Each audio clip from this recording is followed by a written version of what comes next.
Всем доброй ночи, а точнее всем раннего утра. У нас 4:18 утра. Но поскольку я обещала вам давно эту работу, я все-таки вам подарю эту работу. Потому что людей, совершавших ошибки на погосте, огромное количество, как оказалось. Последние полгода я снимаю серию роликов, значит, как он там называется, уже, представляете, забыла. Да, «Загробный мир». Сегодня 24-ю часть сняла. И там очень много рассказов о том, как люди брали конфеты, съедали. И это очень чревато. Почему? Потому что то, что там есть, это не даже не мертвому принесено. Это дар смерти. И поэтому никогда ничего нельзя подбирать на кладбище. Во-первых, это может быть откуп за смерть. Откупаются люди таким образом, перекидывают болезни свои, бедствия на золото, еще на что-то. Я вам рассказывала, что пьющий отец после ссоры с женой из-за того, что деньги пропил, вместо того, чтобы купить ребенку игрушку, подарок на день рождения, он пошел на кладбище дальше продолжать банкет и увидел на могиле девочки куклу. Он взял эту куклу, красивая такая, дорогая кукла, принес и подарил своей дочери. После чего ребенок очень сильно заболел. Она говорила, что ночью к ней приходит злая девочка и кричит на нее, требуя отдать ее куклу. Когда жена стала пытать, он признался, что он взял на кладбище, сказал, где. Она с ним пошла, нашла эту могилу, положила куклу назад, попросила прощения, но не прекращались эти ночные кошмары, и ребенок очень сильно заболел. Врачи разводили руками, не понимали, что с ней, она уже умирала. И вот одна старая цыганка спасла этого ребенка, оставила у себя на несколько дней. Отчитывала и спасла. Так что это очень, очень серьезная вещь. Люди, которые подбирают с погоста и едят, они обрекают свой род на бедность, нищету. Я понимаю, что не от хорошей жизни это делается. Но незнание законов не освобождает от ответственности. Значит, вандализм на кладбище, глупости, которые творят дети иногда, ночуют на кладбище, гуляют на кладбище. Кладбище – это особый мир. Все кладбища мира, все погосты мира между собой имеют связь. Именно поэтому, когда очищаем человека или просим за своих родных, мы можем это сделать на совершенно другом кладбище. Все кладбища имеют связь между собой, как я уже сказала. Вы знаете, фильм «Аватар» режиссер взял за основу открытие одной ученой, женщины, которая выяснила, что деревья имеют между собой связь, что там точно такая же сеть, как у нас интернетная сеть. Я говорила, что человек ничего нового не придумывает. Он берет у мироздания подсознательно или неподсознательно, или просто восстанавливает эти все знания. Но мы ничего нового не придумали. Так вот, деревья общаются корнями. И вся мировая система деревьев между собой общаются. Более того, они вычисляют, какому дереву какая помощь нужна. Они обмениваются влагой, отдают тепло, силу, оздоравливают больные деревья, помогают их росту, регулируют рост деревьев. Кому-то больше надо, кому-то меньше надо, чтобы не оттенять других. И вот, пользуясь этим, он создал фильм «Аватар» и то самое дерево, которое было, то есть обеспечивало связь между людьми. Точно так же любая иная сфера, любая иная стихия, и стихия смерти в том числе, сила смерти. Погосты у некоторых народов были издревле, другие народы сжигали ушедших и тем самым освобождали душу и уменьшали гиблые места, потому что там, где концентрация энергии смерти, там, в принципе, постепенно усиливается этот сгусток, гиблый сгусток, и становится вот не очень хорошее место, опасное место. Есть погосты серые, есть погосты черные. Это что означает? Серый погост — это вперемешку. Кто-то там убиенный, кто-то с собой покончил, а кто-то умер своей смертью, и большинство своей смертью умершие.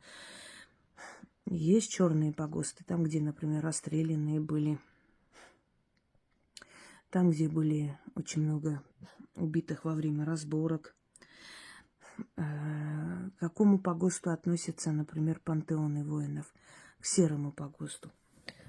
Потому что точно так же там павшие есть люди положительные, отрицательные, неважно. Но они ушли осознанно, отдав свою жизнь, поэтому там погост серый. Ну, в основном есть, конечно, и такие люди, которые умерли в плену, в пытках, это понятно, но их не большинство, поэтому такой погост серый. Но там работать нельзя, это совершенно иная энергия. Туда ни ногой, там нельзя, там свой мир. Души ушедших, они, как правило, уходят в мир воинов, поэтому они не участвуют особо в этих магических ритуалах. Все люди, которых я знала, которые в молодости ходили по кладбищам, ходили, гуляли, ночевали, может, и ничего такого плохого не делали, но занимались ерундой. Одним словом, они тревожили покой мертвого мира. А это определенный мир. Их не просто так обносят забором. Это не означает, что мертвые не смогут через забор пройти. Но у них есть территория. Со временем образуется некий круг защитный. Когда по ту сторону забора мертвая энергия, по эту сторону нет мертвой энергии, вы даже можете увидеть, знаете, вот ощутить, когда зимой заходите на кладбище, там теплее, там настолько сгущенная такая в одну кучу энергия, как будто вы в аквариум зашли. Есть люди, которым на кладбище становится плохо. У них, просто не соответствует, у них энергия не выдерживает этого давления. Это не хорошо и не плохо, просто особенность человека. Бывали случаи, когда гнались за человеком, просто на кладбище вот ерундой занимались, мне рассказывали молодежь. Школьные годы, значит, на спор они полезли через забор на кладбище и почувствовали топот, как будто за ними гонится кто-то. Очень сильно испугались, потом увидели черное нечто. Сначала подумали, что это сторож, потом начали говорить, что мы ничего не делаем, просто гуляем, сейчас уйдем. Но этот кто-то не слышал их, и они поняли, что это не совсем человек, точнее, совсем не человек. Это был сгусток энергии, напоминающий человеческий силуэт, который за ними гнался. Но он почему-то топот создавал. То есть он мог бы, конечно, и так Но, видимо, хотел просто напугать, чтобы они ушли и не тревожили. И они перепрыгнули через забор. И увидели, что этот сгусток подошел к забору, ну, там сетка. Он подошел к забору, остановился и исчез. То есть он не вышел оттуда. В чем была цель погостника? Выгнать их оттуда. Просто выгнать и все. Погостник, по разным поверьям, это дух последнего ушедшего, который... Нет, это неправильно. Последний ушедший может и ребенок быть. Погостный дух отправляется туда, как охранник. Со временем он питается энергией ушедших, там усиливается, некоторым погостникам может быть по несколько тысяч лет. Понимаете, поэтому даже если погост недавний, он может быть отправлен туда уже сильный погостник. Колдуны, ведьмы, они работают с погостниками, знают их, приветствуют, приходят. От этого очень многое зависит, насколько кладбище будет безопасным для тебя. Вам этого не нужно. Вам даже этого не стоит делать, потому что вы можете их разозлить этим,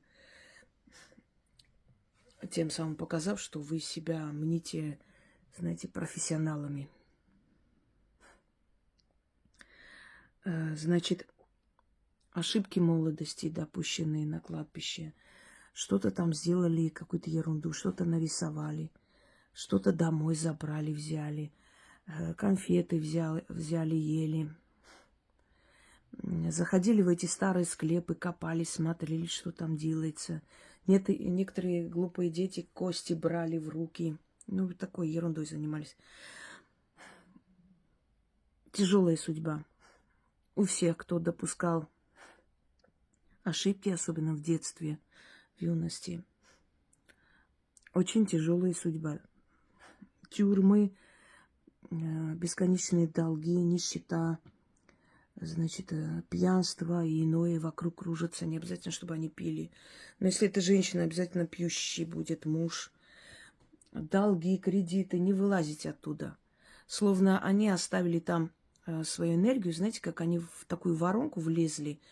И вот, взяв это все, люди, которые ели конфеты, у них всю жизнь болезни, всю жизнь операции, внутренние органы начинают друг за другом отказывать. Вы привязали себя к погосту. Вот вы должны погостной земле, кладбищу. И она у вас этот долг забирает по-разному, по-всякому. То есть деньгами, энергией, по-всякому. Но жизнь не складывается, сколько бы вам ни было лет. Конечно, если, скажу, вот это надо провести не один раз. Вы сначала проводите, смотрите, как он там. Если вам стало легче, если вы начали сразу долги отдавать, если вот болезни отступили, иногда так бывает вечно, то одна болезнь, то вторая, третья, надоедает.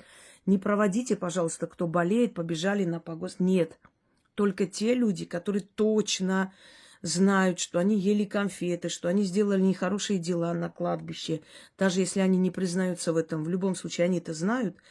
Все остальные, пожалуйста, бегом не бежать, как сумасшедшие. Ой, а можно я тоже проведу, может, у меня как раз болезни пройдут. Нет, это не на тот случай, это не панацея от всех бед. Все ритуалы отдельно по разным случаям. Не надо просто лишь бы сделать. Когда у вас голова не болит, вы же не идете пить там от головной боли на всякий случай, чтобы потом не болело. Вам это не нужно. И еще те работы, которые вы можете провести для своих близких, родных и для детей, уже сказано. Пожалуйста, не пишите миллион раз. А я могу вот провести за сына, освободить от тюрьмы. Не можете, дайте ему, пусть он проводит. Каким-то образом проводит. Если пока еще следствие идет, он дома может провести. Ой, он не проведет, он в такие вещи не верит. Красота, он в такие вещи не верит, силы не уважает, но в тюрьму не хочет. Охренеть. Вы знаете, если человеку нужно спасение, он к самому черту на поклон пойдет. Я вам серьезно говорю. А здесь что ты, такие цацы.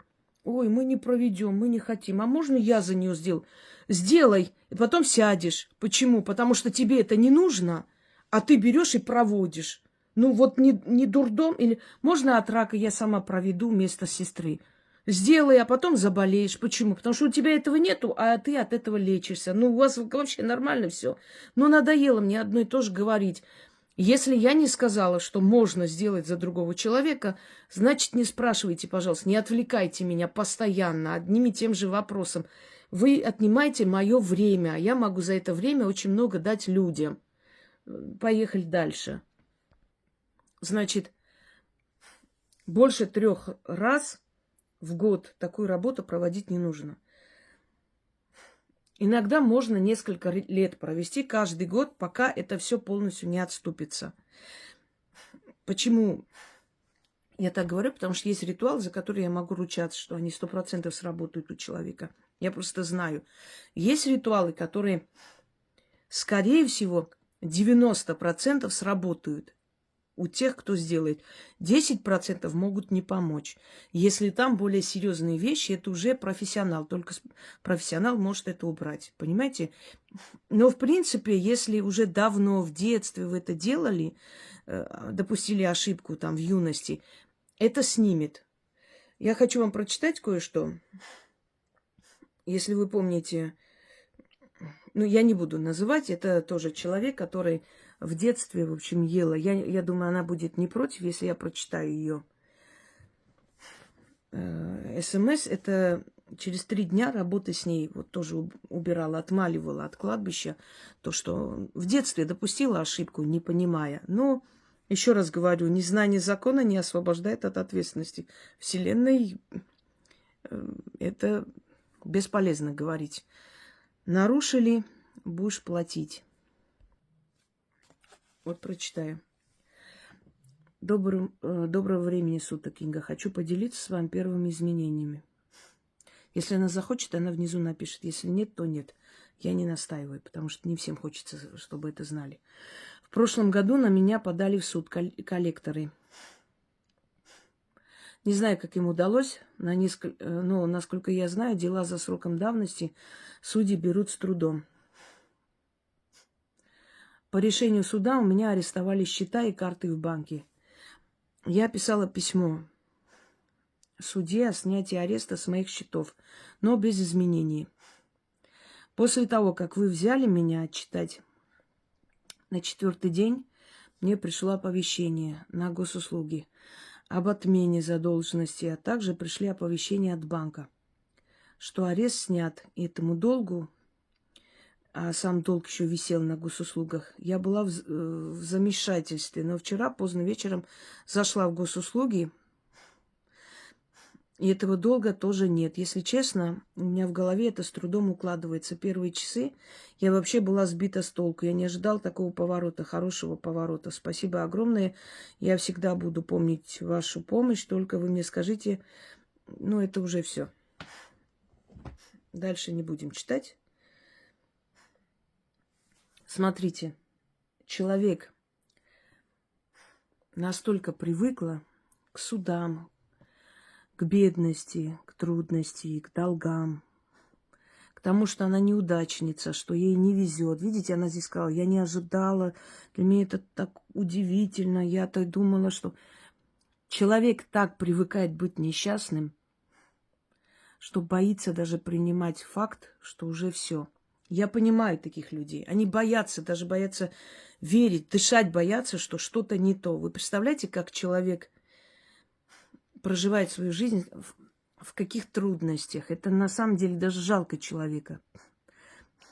Когда мы живем, я вам говорила, когда мы счастливы, когда мы чувствуем полноценную жизнь, когда мы несчастны, когда мы как-нибудь доживаем свой век, мы не живем, мы доживаем, мы как-то так существуем, просто мы есть, но это не жизнь.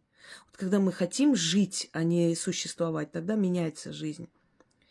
Так вот, за 3 дня после того, как отмолили ее от детской шалости, глупости, оторвалась вот эта нить, которая связывает человека с мертвым миром. Понимаете, вы когда берете там что-то едите, вы там играетесь, вы там что-то нарисовали, вы что-то оттуда забрали, вы какой-то ерундой занимались на погосте. Вы привязываете себя к миру мертвых. Вот как вы своим пупочком связаны с матерью, оттуда получаете питание, пока вы в ее утробе. Получаете кислород, и вы этим живы. Наступает к вам, то есть поступает к вам это все. Вы связываете себя точно так же со смертью, силой смерти. А если у вас в жизни место живой энергии, сильной энергии, светлой энергии, приходит погостная энергия, энергия мертвых. Мертвые это что? Мертвые финансы, мертвая личная жизнь, мертвые чувства, мертвое здоровье. Понимаете? Вы себя связываете с миром мертвых, и вот через этот пупок поступает к вам мертвая энергия, и все у вас мертво. Вам просто дают, чтобы вы как-нибудь жили, вот дышали, существовали, чтобы дальше вас жрать. Вы отдаете им свою живую энергию, оттуда к вам приходит мертвая энергия. Этот пупочек надо отсечь, разорвать эту связь с погостом. Когда вы что-то там берете, это все равно, как вы, не глядя, подписываете контракт. Понимаете, согласие свое даете на все. Все, что с вами будет, вы согласны. Вы не знаете, что, вы не читали, но уже подписались под это. Вы берете что-то, и сила смерти говорит: ты у меня берешь конфету, ешь, будешь отдавать свою жизненную силу. Вы говорите: я согласна, вы взяли, съели, и жизненную силу отдаете. Те регионы, в которых вот это принято, кушать эту конфету и так далее, в основном, вот обратите внимание, эти все селения спиваются. Там молодежи уже не остается. Одни уже старики, вот, которые полумертвые, отживают свой век. Заметьте, все эти селения, где есть такие дурацкие традиции. Некоторые приводят такие: а вот цыгане вот целыми сумками собирают там с погоста. И что? У них хорошая жизнь? У них одна часть молодежи от этого вещества умирает, другая часть по тюрьмам сидит. У них хорошая жизнь? Серьезно? Да чихать я хотела на эти дворцы золотые, если все помирают, все зависимые, все в тюрьмах, у всех сломленная жизнь на самом деле. Разве это жизнь называется? В 90-е тоже мы думали, что эти молодые очень хорошо живут. А все сейчас лежат на хованке, понимаете, это тоже не жизнь. До 20 лет там сыто что-то там, какие-то бриллианты носить, а потом после себя ничего не оставляя, жуткой смертью уйти. Согласны? Так вот, что вам нужно? Раньше считалось, что смерть оседает в, значит, в печени человека, когда говорят: ты у меня в печенках сидишь, что смерть, смертная сила оседает там и на сердце человека. То есть его чувства, его благополучие, здоровье, спокойствие. И вот в этих местах находится смертная сила. Она туда цепляется и всю жизнь так считалось. Поэтому приносили смерти кровную жертву. Это печень и сердце. Свиньи, коровы, ну, то есть говяжьи, баранье сердце и печень. Если вам разрезанные продают, ничего страшного, можете разрезанные принести. Приносите печень, сердце, положите прямо на землю, эти пакеты, все остальное с собой носите, унесите. Значит, открывайте водку, не наливайте на печень и сердце, а вот делайте круг вокруг, полностью всю бутылку налейте, положите отдельно, где-нибудь поставьте, чтобы потом унести, как выйти с погоста, где-нибудь в мусорке выкинуть, потому что вам нельзя там поворачиваться, ходить, искать мусорный бак. Нет, вы должны вот как пойдете, начитайте, так и уйти с погоста, выйти.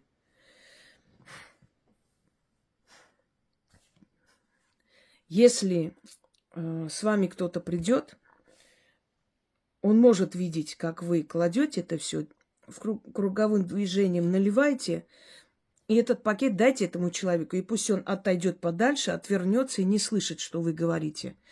И скажите ему, предупредите, что вы с ним вместе, когда выйдете, вы не должны разговаривать, пока вы не завершите кое-что. Далее берете черную шерстяную нить. Ну, сколько там, может быть, полметра. Ну, сколько там вам нужно, чтобы обмотать. Значит, вот можете вот таким образом обмотать сюда, потом вторую часть вот сюда, и между ними, значит, одна нить может быть. Можете так, как оковы, как кандалы.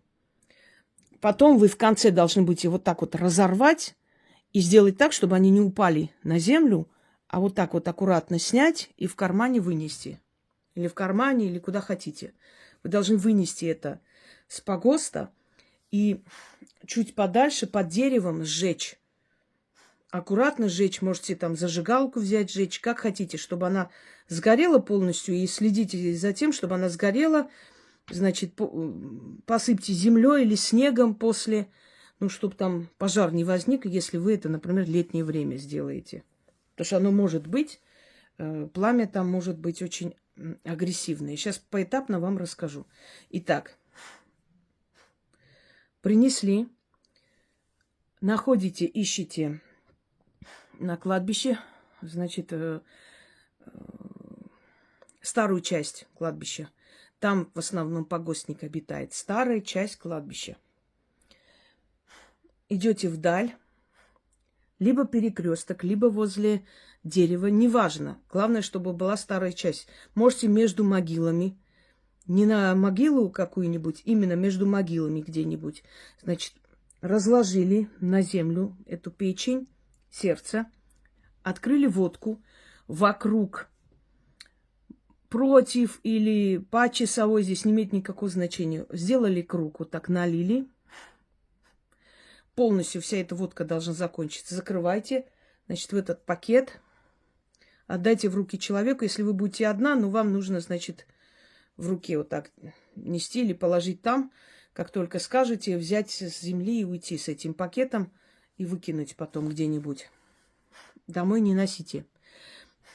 После этой процедуры сразу домой не езжайте, не заходите. Идите куда-нибудь, торговый центр, какой-нибудь магазин, после этого только домой. Можете и по делам весь день пойти, потом домой. Сразу в дом нельзя с кладбища напрямую дорогу прокладывать до дома нельзя. Значит, зашли, нашли старую часть, налили эту водку. Читайте первую часть заговора. Поворачиваясь на все 4 стороны.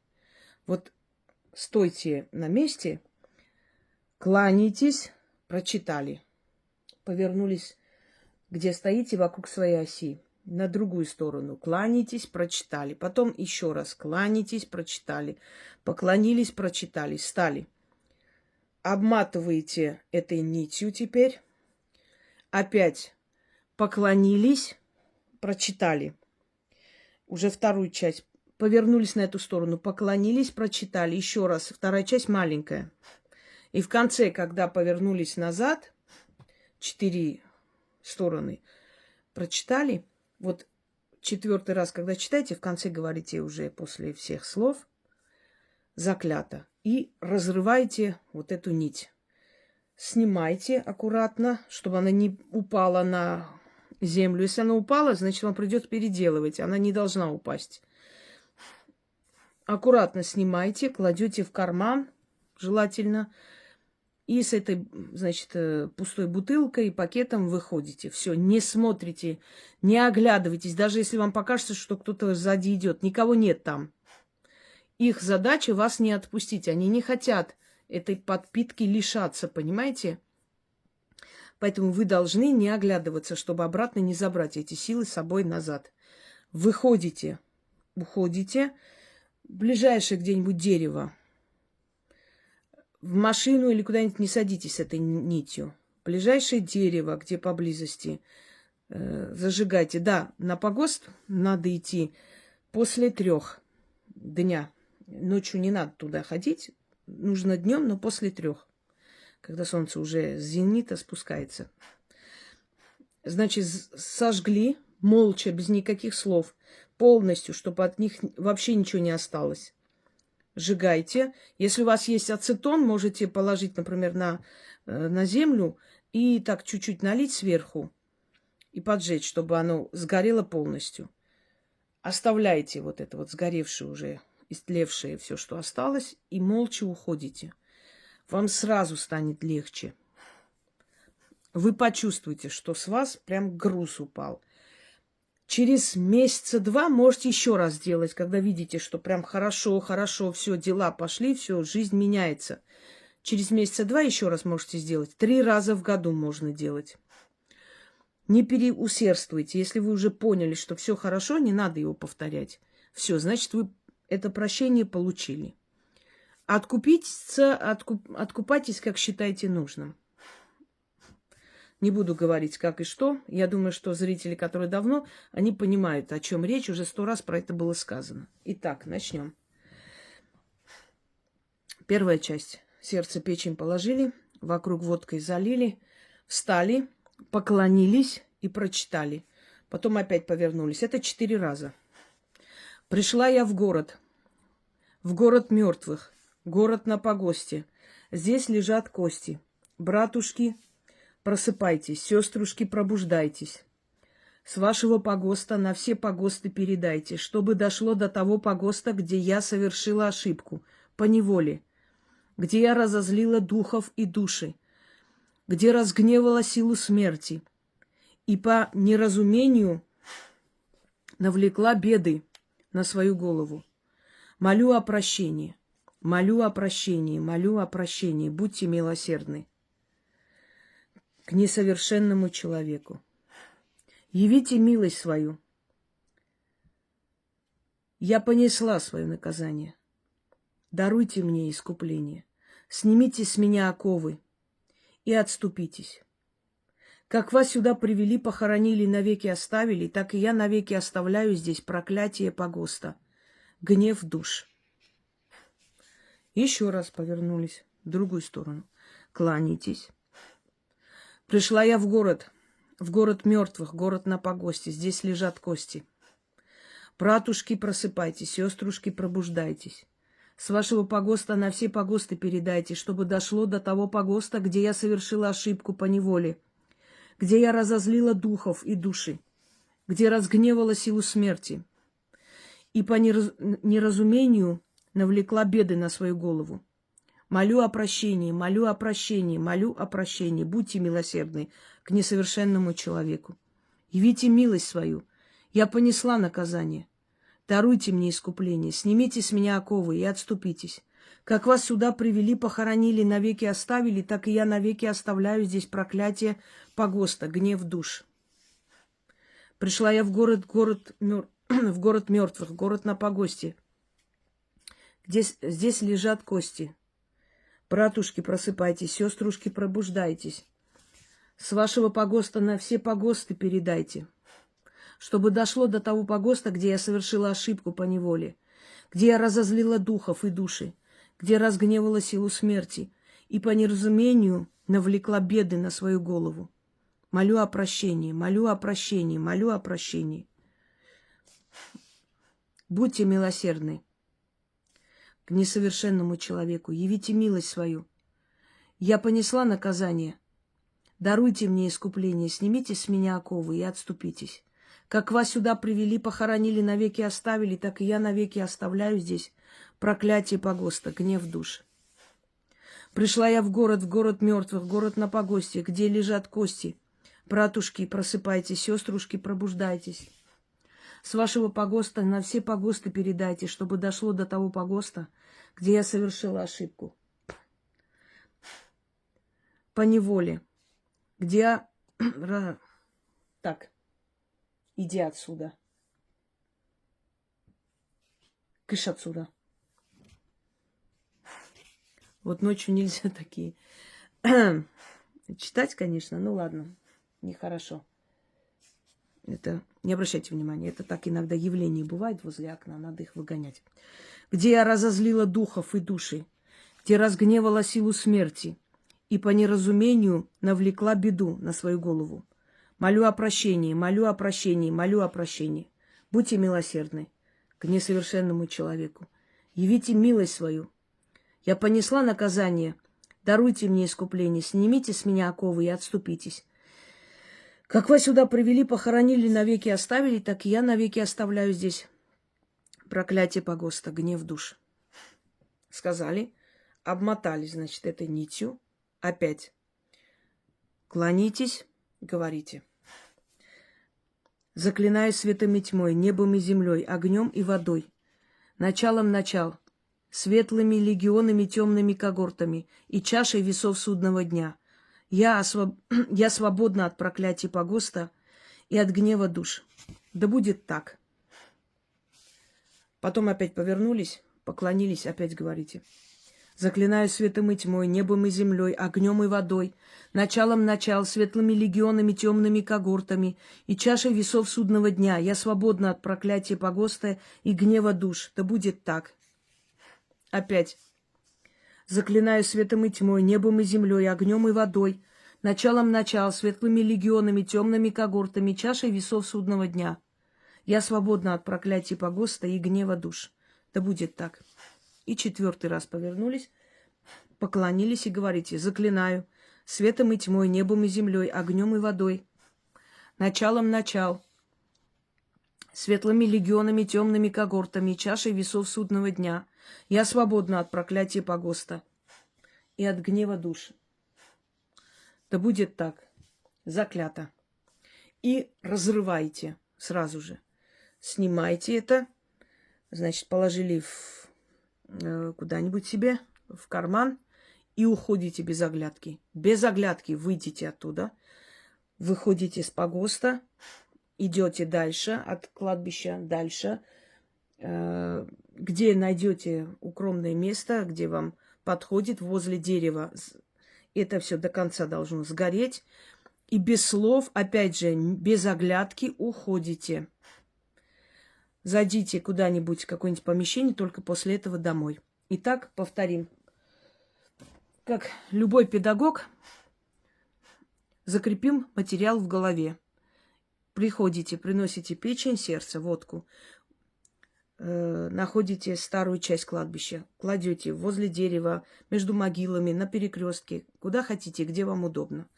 Вокруг, круговыми движениями, хоть против часовой, хоть по часовой, не имеет значения. Выливайте эту водку, кладете в этот пакет, где все там было.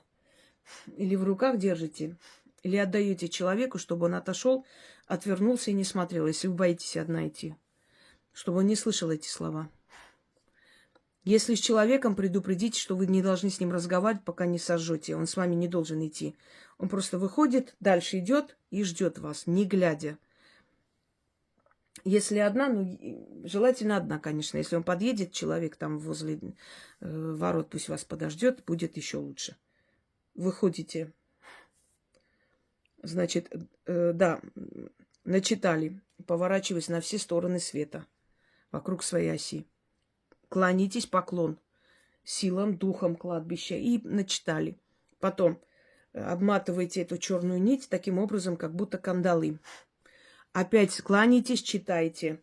Кланяйтесь, читайте, поворачивайте на четыре стороны. В конце, когда уже прочитали, 4-й раз говорите заклято и разрывайте эту нить. Аккуратно снимайте, в карман кладете, выходите без оглядки, идете к ближайшему дереву, сжигаете и уходите куда-нибудь гулять. Только после этого идете домой. На кладбище после 3. Ночи не надо, не тяните. До 6, до 4 не надо. Вот к 3 часам ближе. После 3 подъезжайте туда и после 3 заходите. Вам значительно станет легче. Вы почувствуете это облегчение. Как просто, как оковы спадут с вас. Эти вечные проблемы, вечные болезни, вечное безденежье, вечная нехватка денег, вечное еще что-то. Да чтоб тебя, фу ты. Опять. Ладно, хрен с ним, не обращай внимания. Возле стекла проявляется вечное, и поэтому мешает мне. Ну, вот теперь звуки. о мертвых говорить, снимать не очень хорошо, поэтому я вам говорю, этого не делайте. Но мне это ничего не будет. Но вот если бы вы видели эти лица, вы бы, конечно, испугались. А я-то уже не первый год замужем. Так вот, значит, сбили меня. Да. Ну, не может так быть, чтобы не помогло. Если прям очень мало поможет, конечно, уже лучше обращаться к человеку, который умеет это снимать. Но, в принципе, я вам даю очень сильные работы, которые вам поможет. Друзья мои, лучше взять мои работы и делать абсолютно даром, без каких-то там, скажем, опасностей и так далее, чем идти и платить черти кому за какой-то воздух, и вы еще и не знаете, делают там что-нибудь или просто лапшу вешают и деньги берут. Поэтому будьте разумны. Вот вам дано, люди пишут, благодарят, говорят, что у них работает. Вот и берите. Всегда надо делать работы у тех людей, которые, у которых есть много отзывов в хорошую сторону, понимаете? Это же все даром отдано вам. А потом сами решите, как откупиться.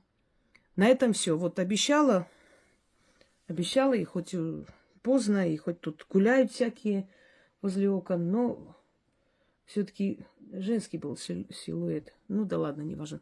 Вот, и все-таки я вам подарила, потому что не могу, когда обещаю, мне надо делать. Я же знаю, что люди ждут. Удачи вам, и пусть ваша жизнь меняется. Пусть этот груз упадет, и детей своих всегда учите, что с погостом шутки плохие, и они не прощаются. Это мы можем прощать, а с духами договориться значительно тяжелее. Всем удачи!